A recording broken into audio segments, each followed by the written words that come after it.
Here we are live for another YEV. YEV. Why not? Why not? There we go. Thanks, Kevin. I'd like to tee that one up for you, like a nice, tee shot. So we're going to change the format this week a little bit. We're going to leave the news and EVs that are coming out till the end of the session.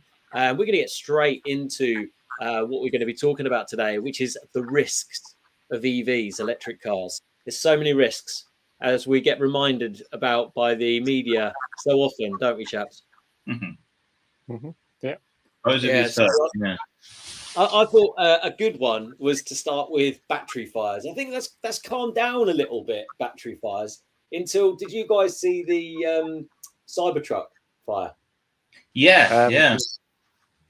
Only recently this week. Yeah, there's been a semi trucks caught fire in the States as well, hasn't there? Oh, I didn't see that. That must have been an exciting one. Yeah, it took a lot of water to calm it down.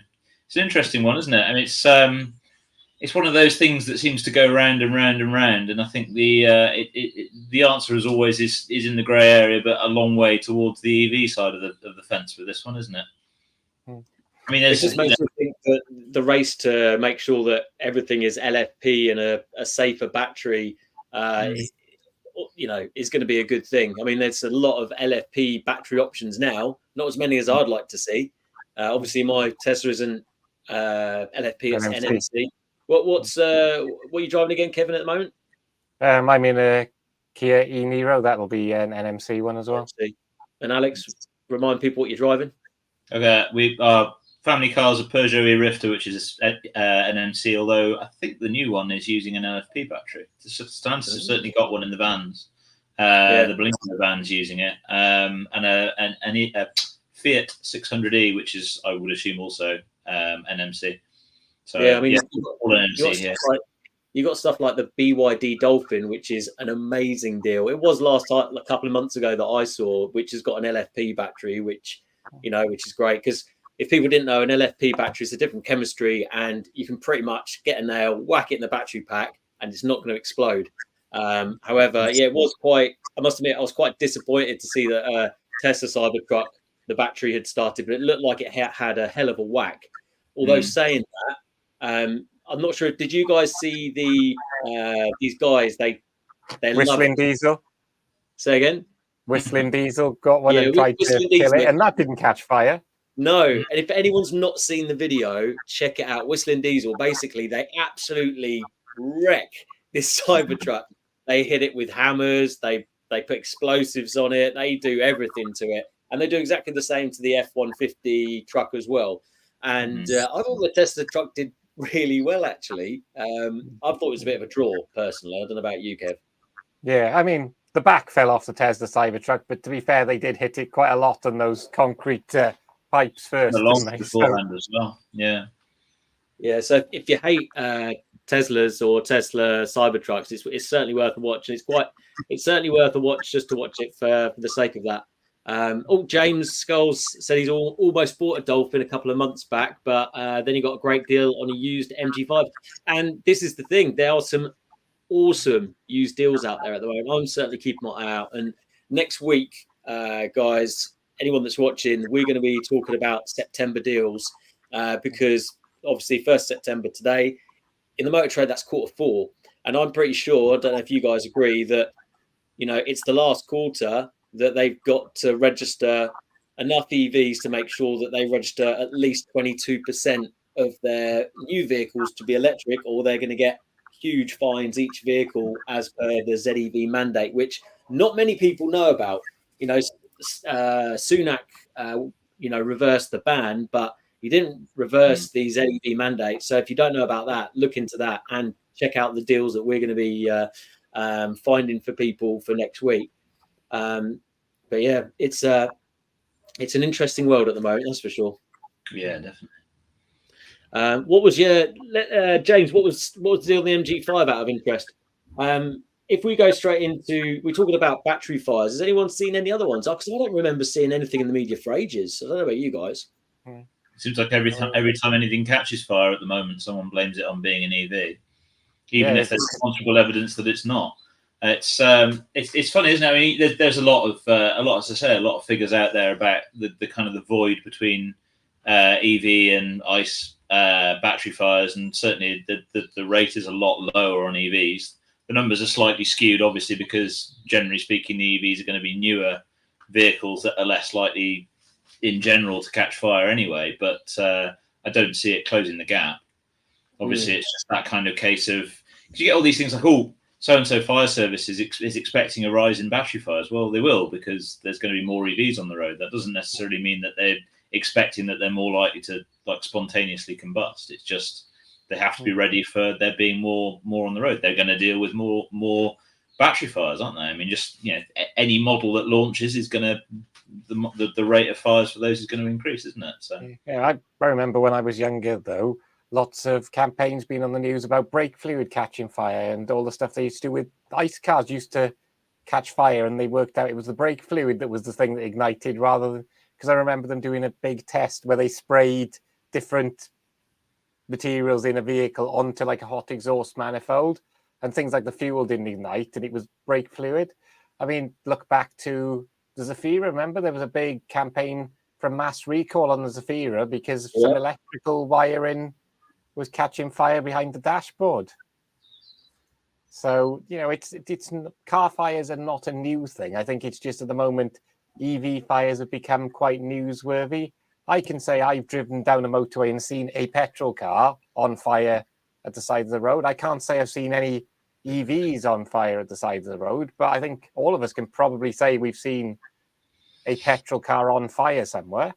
I saw one on fire at a Lidl's car park, and I moved my Tesla was a few cars down. I moved it out of the way. Admittedly, I made sure that the fire brigade had been called. There was no extinguishers. I did video it. I thought, this is content. You got to do it, haven't you? So it's on TikTok if anybody wants to watch it. James, mate, that is a wicked deal. Just over 10 grand for a 40k 21 plate exclusive MG5. I'm guessing it was the 51 kilowatt hour battery on the 61. Or was it 54? I mean, that's a fantastic deal, James. Good work. Good work. We were talking about the MG5 earlier, weren't we? We were walking around. You look at Cleveland. They really hammer their MG5s with mileage, and they're showing really low battery degradation. They're just running and running. Yeah. No, really good. Well, hopefully those same batteries I've got in my TVR. So fingers crossed, they'll look after me on that front. But I mean, going into talking about battery fires, and this is what I suppose you think the insurance companies. I think that's the big thing, isn't it? That insurance companies are so worried about EV fires. And it was something that you pointed out, Alex. It's not just the fires; it's actually the performance as well. Yeah. I mean, there's suddenly a step up in performance. Where 10 years ago, I remember testing a lot of diesel cars that were around the 200 horsepower mark, and it was kind of like, oh wow, we're really spoiling people with this kind of high-powered, 200 horsepower diesels. I mean, 200 horsepower sounds almost pedestrian by modern EV standards. It's incredible how quickly we've got used to these vehicles being kind of 300 horsepower plus for quite a lot of quite ordinary vehicles, I guess. Yeah, I remember back in 2003, I was looking at Civic Type R, which had 197 brake horsepower. Now my wife's Hyundai Kona has 201 brake horsepower and is a crossover. It's not trying to be a hot hatch. And you don't have to rev the nuts out of it to get the full power out of it either. You just tickle the throttle and it's all there, isn't it? So, yeah. I mean, I remember me and Alex went to Caffeine and Machine for a German car thing, and we were looking at some of the Porsche 911s there, and then realised that a Volvo XC40 Recharge is quicker and more powerful 0 to 60 than a Porsche 911. Yeah, 996 turbo is about 425 horsepower. It's Yeah, why the focus? Oh, just to say about James, smaller battery, but certainly an upgrade from a Leaf, 2016 Leaf. Yeah, I mean, this is the thing with Leafs. Just going back to the fire thing. I mean, how many fires have we seen out of Nissan Leafs? I can't remember one. I mean, the batteries, yes, we know they all degrade, and other than that, they seem to be pretty bloody bulletproof, don't they? It's probably worth looking it up. Decra did some extreme crash tests, pole crash tests on Leaf. It's worth looking it up in the background. A few years ago, this was 2019, and they were launching these cars into a pole sideways at about 70 miles an hour. So you can imagine these things were bent around the pole, battery completely, and none of them caught fire. Wow. Now, I interviewed Decra. I came up as part of a conversation with Decra a few years ago. I've heard of them before. What did Decra do? They're a Germany-based test agency. They do crash tests, and they do various other kind of tests on vehicles and so on. It was interesting talking to them because they were saying they've had to introduce new things for handling EVs after they've been crash damaged. They're saying that, generally speaking, with a nice vehicle, if it's going to catch fire, it catches fire straight away. With an EV, it can catch fire 24 hours later, 48 hours later in some cases. It's less likely, but it can have that kind of thermal incident later on, which is a little bit different to handle. But generally speaking, they were saying that they haven't really had significant issues with it. And as I say, when they did Leafs and Zoes, and they were launching these things at 70 miles an hour into poles, and they were wrapping around the poles, and the battery was like U-shaped afterwards. Yeah, I've actually found the pictures on Google, so I'll see if I can share them. Okay, well, while you're doing that, let me just focus on the comments, because we've got a raft of them, which is great to see. So Roland's put, but why focus on performance? Most people just need a workhorse. I mean, I think the majority of people do. You're right, mate. Me, myself, I just love the performance. And, that's more of a kind of a Chargeheads thing. But you're right, do we really need that much power? And I think that's where the smaller, more budget-friendly EVs, they don't really need that power, do they? Foxhound fellows, hi chaps. I popped into Renault dealer in Yeovil the other day and had a look over their new Dacia Spring. Looks more sturdy than I expected. Well, the NCAP rating doesn't say so. I think the NCAP rating is like 0 or something, isn't it? It's 1, I think. Yeah. I mean, I've seen one in the metal at, I think it was Millbrook, UTAC in Bedfordshire, and it's a lot smaller than I thought. Did you have a drive there, mate? Message from someone who's not popped in before. Thanks for commenting. In electric cars world, horsepower is very cheap and range expensive. Yeah. Hopefully you can see that screen I'm sharing now, which I found the pictures. Oh, perfect. Oh, good man. We'll come to you in a second, Roland. Oh, good work, mate. Good work. Wow, look at that. So it's proper, not your common garden crash. There's not supposed to be the pole shape in a Nissan Leaf like Can you click on that so you can zoom that in a bit, Kev? There's a stop. I recognise the second picture on the top there of it wrapping itself around the pole. It gives you some idea. The left headlights popping out in the picture. I can't see it fully on the screen, but yeah, that is the set of images that I was sent by Decra when I talked to them about this. It's the second one on the top row there. See if I can. They haven't got the. I can't do. Just while you're sorting out the picture, Roland's put the motor industry, Top Gear, etc., drive stupid levels of performance. Yeah, you could argue that. The Nürburgring tests and such like, Roland. Focus could be comfort, reliability, economy, and the car industry as a whole would be doing itself a favour. Yeah, you could be. Yeah, you could be right there, mate, for sure. There you go. That's the biggest I can make it. I think if that's sharing. Yeah. Well, far to the right, guys. I'm sure you can see that. It's just a massive V. That reminds me of what I did to my first car, my Polo. Smashed it right into a tree. Things there are never enough in cars are horse and brakes. Yeah. Yeah.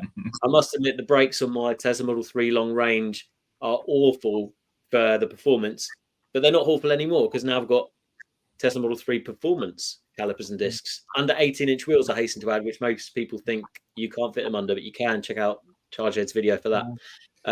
No, it was left-hand drive display only, and they had to sit in the play around with the switch gear, etc. Okay, yeah. What was the practicality like, mate? Because I don't think I got to have a look at that. It looks like a nice looking motor, but how much? What were they saying for the price of it? I'd be interested to know that. So yeah, it's the fact that there must have been such a focus on the safety when it came to the Nissan Leaf and Renault Zoe. Do you think that maybe the car, some of the OEMs aren't focusing on that as much now? Is that why we're getting more battery fires, or is it just different types of crashes, do you think, guys? Well, I think it's maybe the quantity, the fact there's more of them. So statistically, okay, it's a much lower percentage. But if you've got more things, it's the same with, and maybe there's been some, I think there's been like some of the recalls, like the I-Pace has got a big recall, hasn't it? I think it's been publicized recently about the potential for them to catch fire due to a certain defect in the battery manufacture. So I guess the more you mass produce something, you're going to make mistakes on it. No one expected all those Zafiras to do the same thing, do they? It's a similar thing, I guess. It's a snowballing thing, isn't it? Where there's everything's aiming for the algorithms these days. If you get a lot of interest on a story about EVs catching fire, you're going to jump on any news any time about an EV catching fire because it gets lots of clicks. Nobody's really bothered about a Ford Focus or a Golf or an Astra diesel catching fire. It's not that interesting really, unless hundreds of them are all doing it at the same time. Whereas with an EV, if you can capture an image of some futuristic looking EV, catching fire in a car park, it's probably good for your clicks, isn't it? So it's just the assumption. It's frustrating that you can actually have images to the contrary, and people will still argue that it must be a plug-in hybrid then, and you go, no. Well, I won't mention the company, but I was working with a company, and they dealt with a lot of electric vehicles, and to try and reduce the risk when these electric cars were coming in, to be prepared, let's say, they were putting thermal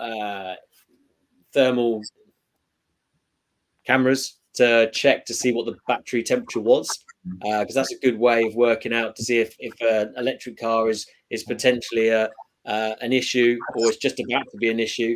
I think the insurance are quite far behind. It does seem that way, and this is why I think there's a lot of these electric cars that are just getting written off, because they're thinking, okay, well, there's not that many body shops that have got the skill set to be able to repair them in the first place. They certainly haven't got the skill set to fix batteries.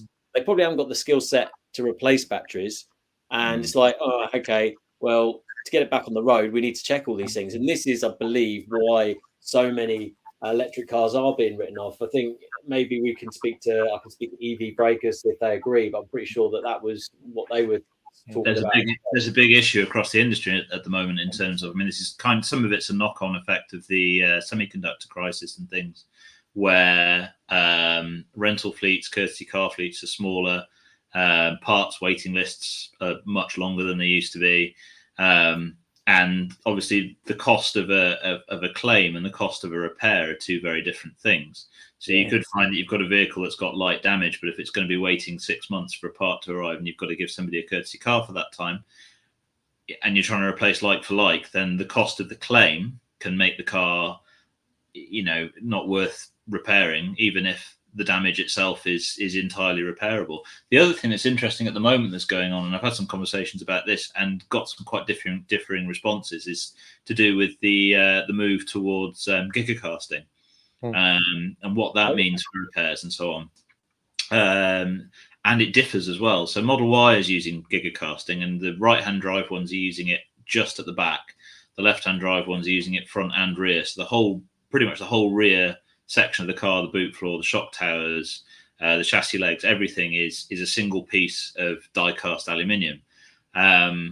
And Tesla's actually been very thorough and is adapting as it goes along to offer small repair sections that you can bond into these parts, and the entire section is something like £750 or something to replace for the whole thing.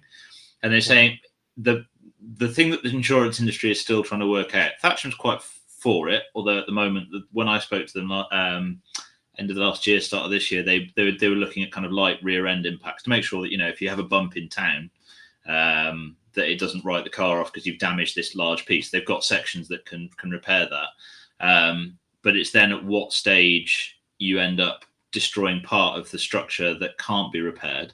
There are certain areas that you wouldn't be able to repair on that, and then how does that compare to then building that same structure out of multiple pieces of of steel as you would on a vehicle, on most modern vehicles, where you've got multiple grades of steel bonded together in lots of different ways with lots of different chemicals and all the rest of it. And they're actually saying that what they're trying to figure out at the moment, and they're saying that it's going to take a bit of time to figure this out, is which is going to be cheaper. You could actually end up with it might not be any more expensive to buy a £750 part and just bond it on in a few places than it would be to replace multiple sections and not know how those all overlap, and kind of, the work that's involved in that, the chemicals that are involved with that. It's a much more complicated repair. It's a really interesting thing to have a conversation about, because actually I think it's still up in the air. But there is certainly concern amongst insurers that you could end up with vehicles where you have that kind of light, what would be a light prang, and you've got to replace a large structural section of the vehicle to get that right, to put that right again. Yeah, because isn't Volvo with the XC30, isn't that gigacast as well? Yeah, Geely's using it. Toyota is going to be using it in the next few years. Volkswagen's looking at it. Ironically, one of the most outspoken critics of it was Henrik Fisker, who said he'd never use it on any of his vehicles, but never will. Won't be using it on any vehicle anymore. I saw Henrik Fisker on the road the other day. I was like, oh, poor person. In more ways than one. It's apart from maybe the leasing company is gonna surely. Got to think about the leasing companies. Talk about risk, not just risk on the car, but financial risk. How many Fiskers do you think were registered as lease vehicles? And quite a lot of them. What happens there? Well, the lease company takes the hit on it. They've got they will have taken a calculated view of the risk, I guess, won't they? And I've heard of a few now just calling them back in. So if you've got a Fisker on lease, they're just saying we're going to end your lease. So they don't want to keep running them, because obviously there's a risk. For example, my car is on a fully maintained lease. So if that was a Fisker, how would you maintain it? Because there's no one to maintain it anymore. Yeah. It's. I didn't get to try one. It looked like an interesting car, and the pricing was ridiculous on it. Like cheap, very cheap, very, very good value for money. And it looked like an impressive car. I interviewed Henrik early on in development, just before they signed up with Magna, who were assembling them for them. And actually, it sounded like they were quite switched on about what they were doing with it. I think it's a shame that it's gone the way it has, actually. Yeah. Do you think the car brands? Sorry, go on, mate. Yeah. Do you think that the car brands, because obviously there were talks in the media saying they were talking to other car brands to take them on, but surely I'm guessing they looked and thought, well, we'll just wait and buy the patents we want out of the bankruptcy rather than take on the debt. But I don't know how it works with the car industry. Wasn't it on a Magna platform? So the platform-wise, there's not a huge amount of IP to take out of it anyway, because you can license that from. I may be wrong with this. I'm just going on kind of fuzzy memories with this, but I know there was certainly rumours early on in development that it might end up on the MEB architecture. I'm sure it's they're using they were using a platform from somebody else. Yeah, being from Magna. I don't know how much of it was their own stuff. Do you think on the risk factor? Do you think insurance will go up again? Because I'm sure, I don't speak for everyone here, but I'm pretty sure that anyone that owns an EV would have seen a price hike in their insurance after having it a year. I certainly did. I think I'm paying £1,000 on the Tesla, although that is based on quite a few business miles, fully comp, and I've got pretty much full claims. But yeah, maybe we will see another hike in insurance potentially. But I guess the cost of those are up across the board. Vehicles being written off, or becoming uneconomical repairs rather. Rates of that are up purely because of the cost of putting these cars back on the road and putting it through the claims process. So, everyone's insurance is going up enormously. It's not just EV related, but certainly the insurance on EVs is at a bit of a bumpy road, I think, because people are trying to figure out what this looks like on the road, and you only really learn that as you go along. I've found when I've been looking, it's been cheaper for stuff that's also fueled. So my wife pays less for the Kona than I pay for the Ioniq. But I'm guessing one of the reasons for that might be that it shares a lot of parts with the ICE equivalent. So a door on my wife's Hyundai Kona is the same as a door on a petrol one or a hybrid one. So there's a lot of commonalities. Yeah. No, Conrad's hit the nail on the head there. EV cars is a very interesting subject. And I think it's because, it is quite a huge transition. We're completely changing fuels here for many, many positive reasons. Yes, there's always going to be some negatives in there as well. But, we are really in the throes of it now. And it would be interesting to see what the budget and potential fuel increases will change the demand for electric cars, which again, the risk magnifies. So it'd be interesting. I mean, they've got to do something about it. I mean, the insurance companies, are you guys or Alex, have you heard of anything in the pipeline that the insurance companies are doing? Are they actually going to be, they're going to make a change to these processes that they've currently got? In the UK, it's Thatcham that you've got to keep an eye out. Thatcham Research, you've got to keep an eye out for that with things like this, because they're working with manufacturers and with insurers to try and work out how you can do cost-effective, sustainable repairs on these vehicles and try and keep them on the road and try and keep the insurers happy, but also keep drivers happy as well. So.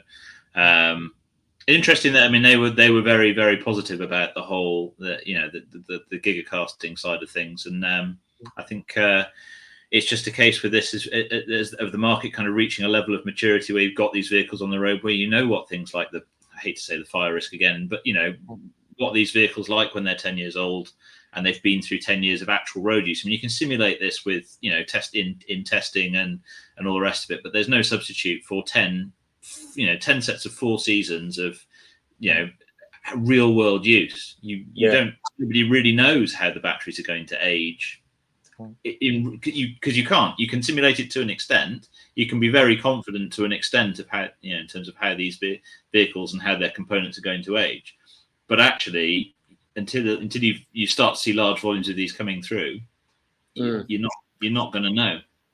Well, an interesting thing, I've got Altelium. I've got a chat with a guy from there tomorrow. I don't know when the video is going to be out, but that's going to be delving into that subject quite a bit because they've got a lot of data. They work with companies like Connected Energy, and I've done a video with the guy from Connected Energy. They do massive battery packs, 300 kilowatt hours out of used Renault batteries, and they've got loads of data from that as well. So it'd be interesting to see their insight on that. And the fact that they also offer, this is a company that Cleveland work with, Cleveland EV, they offer warranties on batteries outside of the manufacturer's warranty after doing a test, because depending on the battery health of your, depending on your battery health will depend on what you pay and how many years warranty you can get, which I'm really excited to find out a bit more about that. And I also got the test done on my Tesla, which is interesting to see because it worked out to be well, I won't spoil it for you because the video that I did this week was about 3 battery tests. So if you've not watched it, go back and see it. Mark has just put in the time to fix with Teslas especially is hiking up insurance prices since those waiting for repairs are driving around in hire cars for such a long time. My uncle owns a body shop and can't fix because Tesla won't sell in the parts yet. Approved repairers only. They've only just opened that up now to third-party repairers in terms of it's not just the parts; it's actually the access to the repair manuals and so on as well. I think. Yeah, and I think it's naivety as well on some stuff because I had a tiny scuff on my front bumper, and somebody when I looked to getting it repaired, went to the first repairer and they quoted $2,000 for a scuff because they said you had to deactivate the traction battery, and it's like. You don't have to deactivate the traction battery when someone's scuffed your paint on your bumper in a car park. It's literally you're not going anywhere near the traction battery. Yeah, I think it's that skill set still, and this country. I don't know about Europe, but it does feel like that there is a massive skills set missing in EVs still. So it's going to get better over time. We're still in the transition, aren't we? Really. So. The other thing that's interesting is, given the value of batteries, is the salvage value of an EV going to be higher? And with applications beyond vehicles, for static energy storage and so on, yes, maybe you'll have if an EV does get written off, maybe there's more value in the parts, and that sort of side of things that you can kind of take from those vehicles afterwards. It's interesting. There was a piece of it was another one that was picked up by the tinfoil hat brigade last year about controlling movement of end of life vehicles, and it basically the nutters picked it up as, oh my God, they're going to stop you working on your vehicle if it requires significant repairs. But that's nonsense. Actually, if you read it, and it's not a case of having to decipher or read between the lines. It very clearly says, even if you've got a car that's heavily damaged and you're repairing it, that's fine. It's just to stop vehicles from, say, France, Germany, Western Europe being shipped out to kind of largely kind of Eastern Europe countries without knowing that vehicle is being declared an end of life vehicle. It's about controlling that. But actually, a lot of the stuff that's within it, because a lot of the critics going, see, they want you to scrap your car and buy a new car, and that's not very environmentally friendly, is it? But if you read the regulations, and I'm talking like the intro of the regulations, what they're actually looking to do is ensure that vehicles as well, when they reach end of life, the useful parts of those vehicles are designed to be removed and reused and put back into the whole ecosystem. So it's actually quite an interesting piece of regulation, and it's fascinating that it got picked up by people who are into kind of classic cars in a lot. Kind of picked up on it. So, oh my God, the EU is going to stop us working on our cars, and they're trying to get people into new cars, and that's not very. It's like it's not that. They're actually trying the opposite. They're trying to stop people from selling dangerous vehicles that haven't been repaired properly elsewhere. They're trying to stop that movement between member states without the vehicle being properly repaired and labelled as such. Yeah. Well, Alex, you're the voice of sense, mate, because I get carried away with some of these TikToks, and as I'm sure you know, and I'm like, oh, okay, well, that sounds plausible. And then you're like, no, Tim, actually, this is what's happening. The voice of reason, Alex Grant, thank you very much. I really want to... Sorry, go on, mate. No, I find a lot of it, and I kind of go... see a lot of it online, and I just think that can't be that. There's, we talked a little bit about the geofencing and stuff last week. I'm like, is it though? And I kind of go, my instinct, my urge is always to go and look and just kind of go, where's the original document from this, and what's it actually trying to say? I can't help myself. Yeah. And going back to the insurance thing, things like geofencing could actually work to reduce insurance costs, because actually, it's like your car. I remember when people back in the day with high performance cars had to have trackers fitted because you couldn't get insurance without that. Effectively, every car will have that ability. So actually, if it's hard coded into it, it makes it much harder to disable than, like your lock, which has on your car, which has multiple revolving keys. I know there've been issues in the past with technology around key locks and stuff like that, but basically, you've been able to program it by just plugging into the diagnostic port and print yourself a key. But those have got a lot tighter now. I mean, and the other thing I've spoken to people in the past where they've had cars that they say, oh, these are really easy to steal. And it's like, not in the UK, because weirdly in the UK, we don't like base specification cars. So actually, we don't have a lot of the cars that have the more basic locks on them, because people like having keyless entry and things like that. We've become quite snobbish in the UK. I mean, you'll probably notice if you go abroad how you'll see cars with wheel trims and stuff on, and you're thinking, I didn't even know that car came with like wheel trims, because we like a high spec car in the UK now. Or when you're boss level spec like me, you've got alloys and trims. See, here's that is Do you know? I had I mean, it's not EV related this, but I had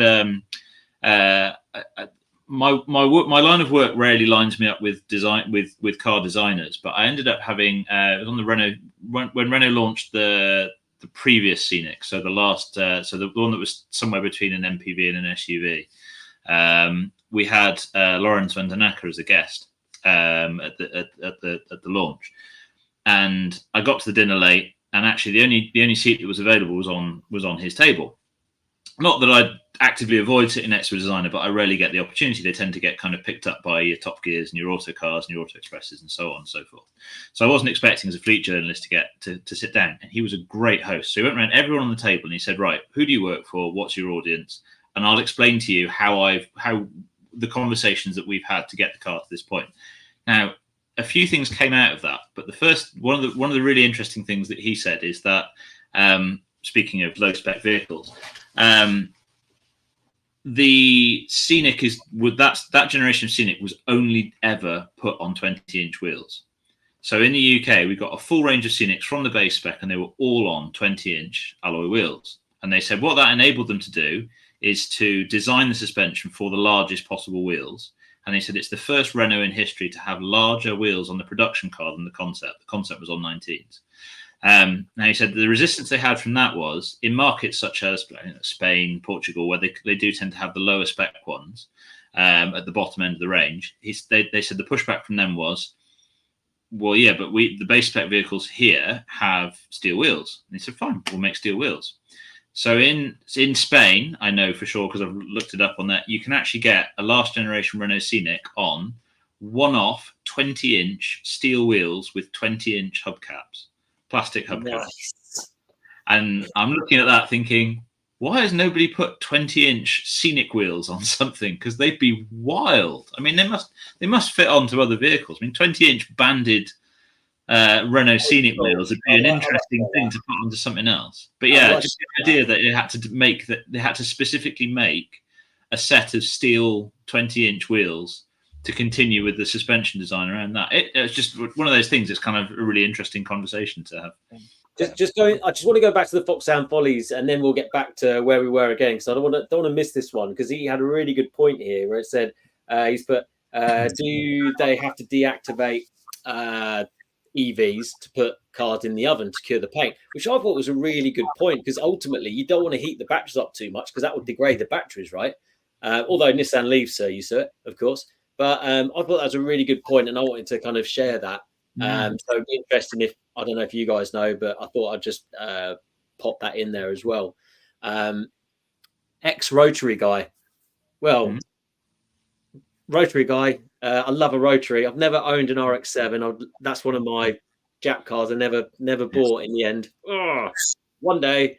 Here in the US, especially in California, there's nearly zero concern about roadworthiness. And we honestly prefer it that way. Haha. There's so few classics on the road anyway, it hardly matters. Yeah, well... Well, I've been to the States a few times, and the number of cars you see which are on like 3 different size wheels, literally on it, and you're like, how is that leaving down the road?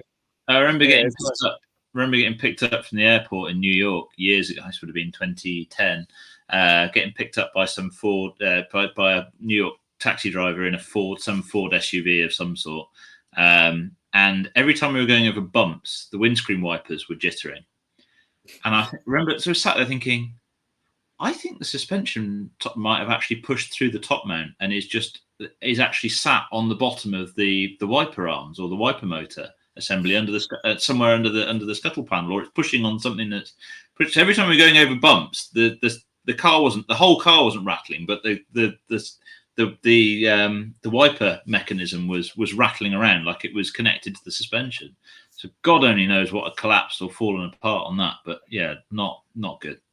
Well, ex-Rotary guy, if you're ex-Rotary guy, have you put an EV in it and like just welded the motor in? Because unfortunately in the UK we've got lots of safety regulations, which are good, but it does make life very, very difficult. From an EV conversion team point of view, that you've got to make sure you're not allowed to touch the chassis and all the rest of it. I'm very interested to know if ex-Rotary guy, that means you're an EV Mazda owner. But thanks for your comment, mate. Much appreciated. But again, going back to the risk, I think as well, the cost of insurance is because we like high spec cars now. That has a knock-on effect. You don't get a base model. I'm trying to think of any car brand now, sort of where, sort of when you get to the mid-range, do you get them with steel wheels anymore? I don't think there's not many cars with steel wheels now. Focus size will all be alloys. I mean, Tesla's a bit weird. You have hubcaps on alloy wheels, but I bet you can on the Dacia. I wouldn't be surprised. Definitely can on the Dacia, yeah. And the Vauxhall, a lot of the Vauxhalls you could get, they had those hubcaps that looked a bit like alloy wheels, didn't they? For quite some time recently. Yeah, the basic spec Eberlingo is on steel wheels, because I had one on test around the time that we were selecting the e-Rifter. I'm pretty certain that I think it might be Red Driving School order some quite high spec cars with steel wheels on them. Because they have, I think they order them with the alloys as well, because obviously for resale they have to put the alloys on, but I'm sure they have quite a lot of steel wheels. Although I suppose with the driving school car you've got more risk of chunks being taken out of it potentially. Foxhound's Folly is pretty sure it had steelies. Which car are you talking about, buddy? Yeah, I can't remember a car that I've had with steelies. My first Polo 6N that had steelies, actually, with a little cap in the middle. I think that's the only car I've had with steelies, actually. Yeah. Maybe vans seem to be the main thing these days, don't they, with steel wheels? Funnily enough, this might interest you, Kevin. I did a very small, very short window of time own one of the most efficient diesel cars ever made, which was the Citroen AX diesel. And it's got some record from going from point A to point B, and it was astounding. But I only had it for a week. Then I got a company car, sold it to my mate, and he crashed it into a ditch. Literally the next week. If I remember, the AX was quite flimsy. I remember it being made out of tinfoil, mate. My first car was nearly an AX GT, and I think if I'd have had that for my first car, I wouldn't be here today to annoy the shit out of people. Excuse my French. With modified EVs, EV conversions, and charge heads in general. So we wouldn't be sitting here. But I did write for my first car, which was a Polo, thankfully, because it was very strong. The Spring. It was the top spec model. There we go. So I was writing the old Dacia crew. Yeah, I can't think of any other ones that have it. But yeah, going back to risk again. Let's try and herd away from the red herrings, although they're always good fun to talk about. So it does sound like, as the transition moves forward, that these kind of risks, that they'll be mitigated in a way that they will be known, so that it can be quantified, and obviously we'll end up paying more. So, and the risk of batteries, I think that's going to become much less of a risk for the newer cars. But obviously, then we've got older cars that we need to start worrying about a bit more. Is there potentially going to be? This is a good one. I don't know. I'm surprised it's even entered my head. But there's an MOT on a car. Will there be an MOT on a battery? Yeah. Well, they'll have to adapt, won't they? Yeah. So, your car, your EV's in for an MOT, and we need to do a battery test. We need to check that your cells are aligned, or I don't know. I mean, how would they check to see if it was a risk, or the battery was a risk? Well, actually, when you think inspection, you're not going to be able to do that easily. Yeah, because when you think, they do a lot of kind of things on a petrol car, don't they? Emissions tests and stuff. But do you actually on an EV see them doing electrical safety checks? So I think the MOT will have to adapt to that, because you've got to think, you have a 400 or 800 volt system, and as older cars, apparently things like rodents like to chew through insulation. That's quite a lot of stuff that I think they probably will start to need to do more checks aligned with the high voltage system, because all it takes is, well, it'd be a very cooked rodent if it chews totally through the 800 volt system. But I mean, you've got things like that, because actually, if you think going back to the fire risk, talking to loads of people, when there's building fires, it's generally an electrical fire, and ignore the battery fire risk. You've got an electrical fire risk, because it's just a mobile, so the battery is kind of because that's quite contained, but you've got all that high voltage wiring that, does need to be maintained, not in the same way as a petrol engine, but it should be inspected, I guess, the same as anything else. But it doesn't appear to be anything in the MOT that looks at that at the moment. Yeah, I don't actually remember anyone talking about this at all. Yeah, you'll have to come up at some point, I would imagine. Yeah, I mean, you've heard it here on YEV. Just saying, this is. It is a roadworthiness issue, isn't it? I mean, if you've got a vehicle that's got a damaged battery that is likely to catch fire or to cause injury to people, then you would want that to be picked up by the MOT. The MOT is the place to do it, isn't it? Yeah. No, it's interesting. The whole thing that with the battery fire thing, I think, is fascinating on account of the batteries are so well managed, and the BMS is so well sorted on these vehicles, and so much more sophisticated than I think a lot of devices that people use around like that. Exactly, this is where I was going to go to, is that people will kind of fuss about, will my EV, if I have an EV, will it burn the house down? And they're kind of lying in bed charging a battery pack picked up from some hooky mobile phone shop on the high street, which is unbranded, and that can burn your house down too. It's a much smaller battery, but you never know, do you? Yeah, and you think that we've become quite dependent on wireless charging these, and this is what's wrecked the battery on my mobile phone, is the amount of wireless charging. You pick it up off the wireless charger and think, oh, that's a bit hot. And you're thinking, what's the one thing we know that we have to manage in EV batteries is temperature. Yet you let your mobile phone. Is absolutely done, mate. I definitely need a new battery for this. But this is the third Samsung S10 Plus I've had, because it's the last decent phone that I know of that has a phono connection. Because I love my phono connection. They're all saying about, this is the TikTokers again, saying about the Bluetooth headphones messing up your brain. Didn't feel happy.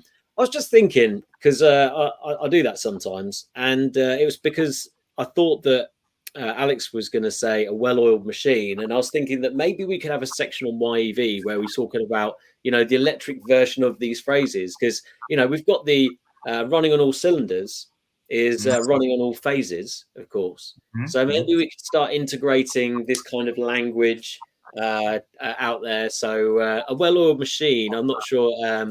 A well isolated battery pack. I don't know. I'm just throwing it out there. It's just me. Yeah, I mean, an EV is still well oiled, isn't it? It's still got, it's still lubricated, so you could. It's still relevant, I guess. Yeah, there are certain parts they do change the oil on, isn't there? I think there are parts you do change the oil on an EV with like. Apparently, you're supposed to change the oil on the transmission of a Tesla Model 3 once it hits like 100,000 miles. But I haven't changed mine yet, just really down to affordability for me right now. But I really ought to get that done. So there are oil changes that still need doing, but it's not as obvious to people, I guess.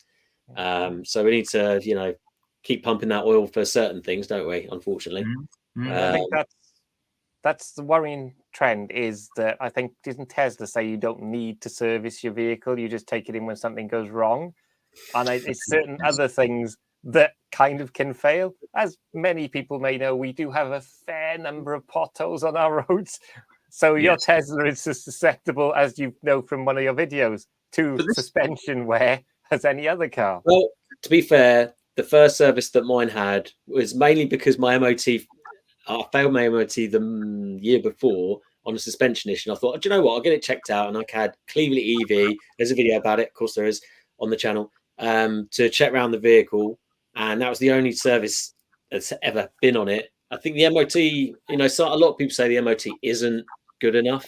Obviously, they don't check certain things. But yeah, I would say it's certainly worth doing once in a while. But then again, manufacturers, certainly the legacy ones, overdo it, in my opinion. So there doesn't seem to be a middle ground at the moment, an ideal ground. I don't know. What about your thoughts on that, guys? I'm coming up to a slightly different end of this kind of conversation with mine, in that my car's 33 years old, so in a few years' time it'll be MOT exempt. I fully plan to take it for an MOT every year, regardless, because I think actually, what's an MOT? 50, 60 quid. It's not a bad. It's not bad value for a safety check. I mean, okay, it's fine. It's not complete, exhaustive or anything, but it's a good check just to make sure. And a lot of people don't pop the bonnet, let alone check things like CV joints and all the rest of it. I actually think, particularly for vehicle, I mean, particularly for, say, sort of company car drivers and people who perhaps don't own the car and so on, and may not be minded to, they may just think it's a zero maintenance thing and you don't need to ever look at this sort of stuff. And I think that you can end up with some quite dangerous faults if people are not. I mean, people aren't even good at checking tyres, and you can check tyres really quickly. That's the risk, isn't it? There is the risk of EVs again. Like, in a nutshell, they don't need servicing in some situations or some circumstances or brands, what have you. So yeah, that's another risk there. Sorry, Kev, were you going to say something? Yeah, because actually I was showing Alex today I did a post on LinkedIn because my tires on my EV haven't worn out any quicker than a fueled car, and loads of people say they do. But someone posted a picture showing when they changed their Cayenne tires, and I showed it to Alex that literally they changed them when there was the cord showing. It's like, why would you let them go? That's not just bald, that's massively illegal. And his money's worth. When I used to do drifting, I used to like to, sometimes do a burnout until the tire popped. That was always good fun. Plenty of tire emissions with that. Sorry, people. You must get those videos on social media where it says customer says this, and it's kind of like half the back end of the car's hanging off or whatever, and you kind of go, but that's what people are like. People don't know to service these things. My friend's got a great TikTok channel where he's like, oh yeah, they brought this in. They said there's a bit of a noise coming from wherever. And it's like a snapped spring or something even worse than that. You're like, oh my God. And the channel gets quite a few hits. Marco's his name. I'll have to dig it out for people. It's not on EVs as such, but yeah. But there we go. But people just don't look up. Most people don't look after their cars. Even ICE vehicles that require, regular oil changes and things like that. There's most people are not minded to do the regular checks, are they? Unless it's enforced by their kind of fleet manager or whatever. And you just think, if you're then told by a company like Tesla that you don't need to service these vehicles, you can misinterpret that to mean you never need to really do any maintenance on them whatsoever. You don't need to do any checks at all, and it's not the case. No, for sure. I'm trying to look for my mate's TikTok channel there because it is highly amusing. He's a good guy, actually, really good guy.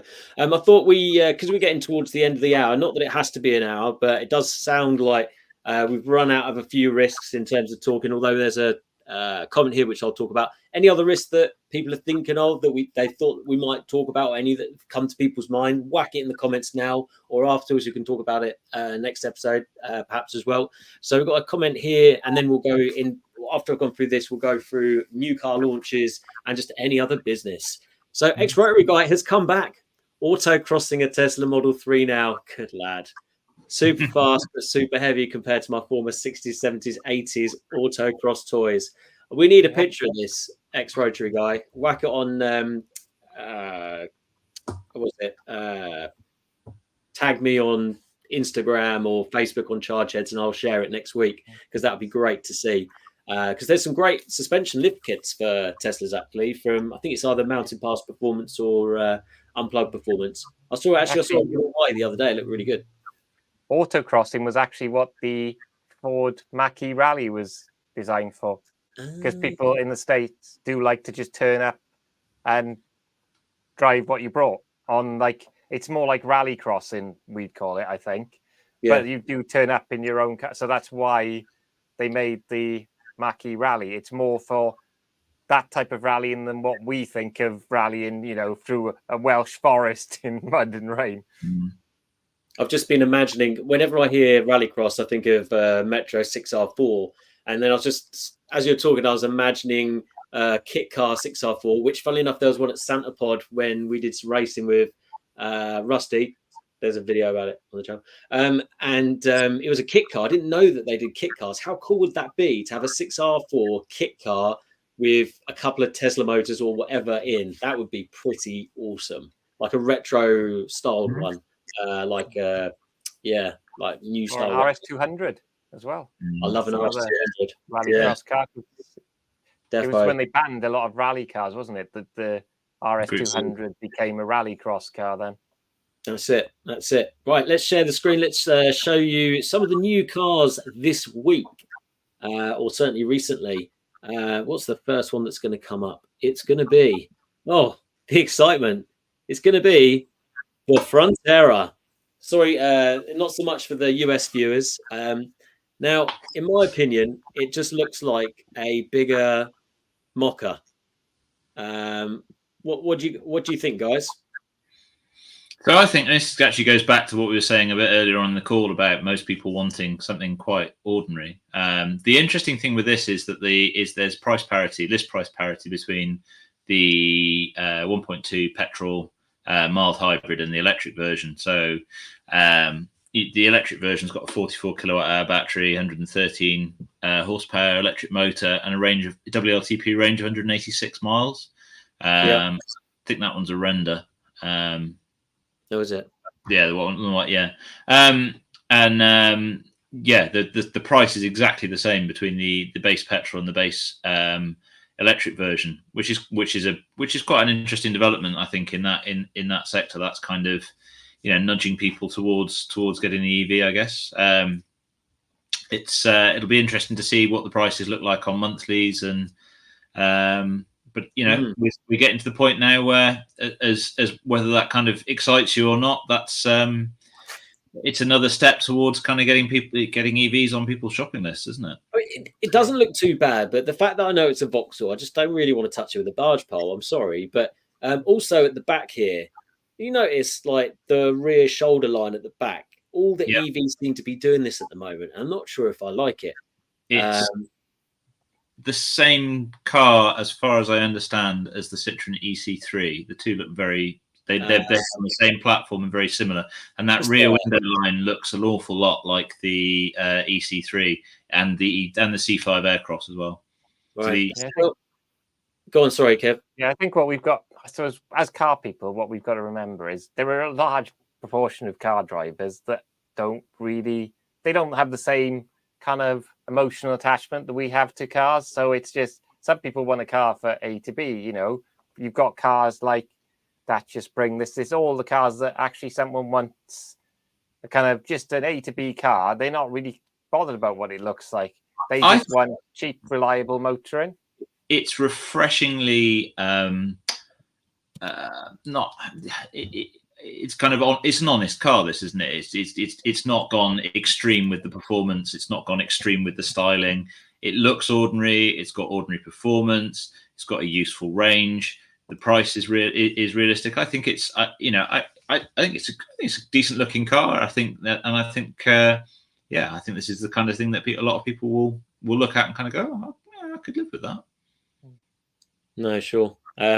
Just note, Foxhound Folly talked about, rallycross was a big thing in the 70s, all minis and imps and similar. And out of interest, I hadn't thought about it for a while, but because I'm obviously obsessed with EV conversions, a Hillman imp, because obviously the engine's in the back, Tesla large drive unit or something similar in the back, just to power the rear wheels. Just something interesting that I was thinking about, as I do. So moving on from the more sensible, let's say, well summarized there, guys, to the slightly outlandish electric GTR. Wow. This is something amazing. What do you think, guys? See, I think this is for me. I mean, being plugged into an awful lot of kind of car enthusiast type, the car enthusiast algorithm on social media. I've had an awful lot of things put my way about this week, and they've been fairly predictable in terms of, oh no, they've turned the GTR into an EV. I think we're at the point now where, epic, doesn't it? Looks like a snowplow. I mean, you wouldn't want to park it anywhere, would you? Let's be honest. But they either make it. I think in the world that we live in now, we've got to be glad that there's still room to make exciting cars, regardless of what's under the skin. And I think it's a real shame that people can look at that and go, "Oh, it's an EV," but what about the noise? What about spitting flames? If you want all of that stuff, unfortunately, it will die out. It has to be EV, or it doesn't exist at all. And I think it's and also cars like this become the technical spearhead for things that filter down into your Frontera type little mini SUVs and so on. It's a kind of cutting edge, bleeding edge EV tech, and they're talking about Autocar have quoted a guy from Nissan talking about using solid state batteries and things like that in it. So I think there's an awful lot to be excited about here, and I think it's good that we're getting both ends of the EV spectrum. What with the market is diversifying. I think it's great to see that the badge will continue in a new form. What could be the electric car version of flames? Like sort of like electricity bolts coming out of somewhere or other. Sorry, Kev, I interrupted you there, mate. Yeah. I mean, I quite like it. It's got very aggressive styling. I mean, I don't know how it'll work in the Fast and Furious 24 or whatever they'll be up to by the time it comes out. There's no room for the NOS buttons, is there? but yeah, it's I don't know. It'll have some interesting paintwork, I'm guessing, when it's in that Fast and Furious. Yeah, sorry, I was just trying to find the rear end of this because the rear end's also pretty tasty as well. It also mean the gear changes will be more realistic in the Fast and Furious films, because after watching them, I'm sure in some of them they've got about a 24-speed gearbox because they do a lot of shifting. That reminds me of Terminator 2 with the kid on the motorbike. He's definitely got a 24-speed 50cc two-stroke. That is for sure. Anyone remembers that movie? I'm sure they do. But yeah, I mean, it looks amazing. I mean, I can't think of a car that looks better than that. If I'm being honest, I love it. I think it's shit hot. I think it's great. The manufacturer still recognises an enthusiast market out there, and I think as enthusiasts, we need to engage with, what's coming down the pipeline. Even if be open-minded about it. Doesn't mean that you have to stop liking, your fuel-burning cars necessarily. If you still, enjoy that, I think that Nissan bringing exciting cars along for car enthusiasts is a good thing. And if you stop engaging with it and just reject it offhand because it's battery powered, they'll stop making cars like that, and the more that we'll end up with run-of-the-mill stuff. Look at that interior. That's bananas. I love it. That is I mean, forget the steering wheel for a minute because I'm not probably a fan of that one, but that interior, wow. Wow. Oh, I wonder if they get to do the graphics this time. Wasn't the original one in conjunction with Sony and Gran Turismo for all the graphics for the? Not the original one. That was the R34, so the 2000-ish, 99, 2000 era. So there was a Gran Turismo edition, wasn't there? I think. Same with wasn't there 370Z? Yeah. The screens were done by Polyphony Digital, weren't they? In the inside the vehicle, were all done with that. So that I mean the interior. Oh, yeah, I'm blown away by that. Actually, I think GTI has to evolve, or it'll die. It's the same with things like GTI. The GTI badge in the Volkswagen range, and people kind of getting up on their high horse about, it's GTI. What does it, what does it mean? It either goes electric or it ceases to exist. And I think, as a lifelong car enthusiast, I think it's good to see that manufacturers are still recognizing that there are people out there who love cars, and it's just different. It's more for the toy box, isn't it? It's another chapter. GTI is Mustang, isn't it? There immediately. Yeah, same with Mustang name, isn't it, as well? So you've got the Mustang Mach-E. There's a lot of criticism over Mustang Mach-E, but inevitably at some point, the V8 Mustang, if it's to survive, will become an electric Mustang. Well, on that, I think other than there's a bit of tidying up to do. Anyone that's watched it, please give us a like on the channel right now and please share it. I thought it's been a really good episode, actually, guys. So thanks for joining in on YEV. Everyone that's commented, thank you again. If anyone isn't or doesn't know about it, this Sunday coming that's the 8th of September, Chargeheads are at the EV Festival. And there's going to be a couple of EV conversions there. There's going to be some modified EVs there.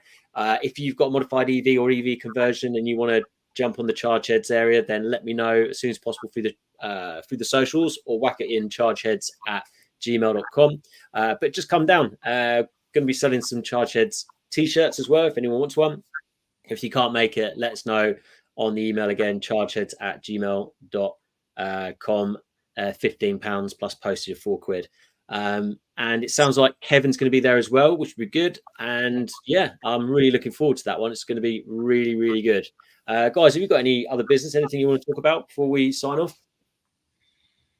No, I'm back on school run duty this week, so I'm getting a bit of quiet back in the house, which is something to look forward to, I guess.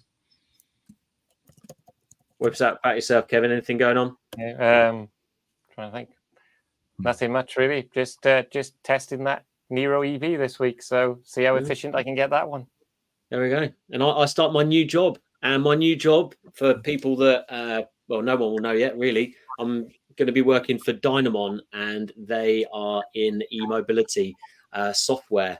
Check them out. Very, very interesting. Going to help the electric transition quite a bit. So check them out, Dynamon. Thanks, guys. Thanks, everyone, for listening. And we'll see you next week. And we're going to be talking about Q4 September EV deals. I'm sure there'll be loads of interesting content on that one. But thanks again, and we'll see you next week.